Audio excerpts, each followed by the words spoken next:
আমার নাম শুভজিৎ। আমার জন্ম হওয়ার 6 মাস পর থেকেই আমি আমার মামার বাড়িতে মানুষ হয়েছি। আমি আমার মামার বাড়িতে আস্তে আস্তে বড় হতে লাগলাম। আমার যখন 14 বছর বয়স, তখন আমি আমার মেজো মামার ছেলের বাইক দিয়ে বাইক চালানোটা শিখলাম। বাইকের প্রতি ভালোবাসাটা আমার ছোটবেলা থেকেই ছিল।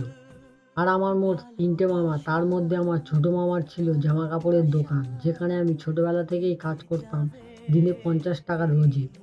তো আমি আস্তে আস্তে বড় হতে লাগলাম এবং আমার বাইকের প্রতি ভালোবাসাটাও বাড়তে থাকলো। আজকে আমার 17 বছর বয়স, আমি এখনো সেই দোকানেই কাজ করি, আমার মামার দোকানে, যেখানে আমি কাজ করে 250 থেকে 300 টাকা মাইনে পাই। এর মধ্যে আমি অনেকবারই চেষ্টা করেছি বাইক কেনার, নিজের টাকা দিয়ে, সেটা সেকেন্ড হ্যান্ড হোক বা নতুন।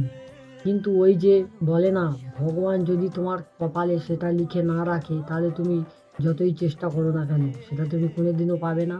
আজও আমি আমার সেই বাইকের শখটা পূরণ করতে পারিনি, এবং সেই শখটা পূরণ করব বলে আজও আমি কষ্ট করে চলেছি। হয়তো আমি আগে কোনো দিন বড়লোক হব, অনেক টাকার মালিক হব, বা নাও হতে পারি, কিন্তু আমার মরার আগের দিন পর্যন্ত একটা আফসোস থেকেই যাবে যে আমি আমার শখের বয়সে একটা বাইক কিনতে পারিনি।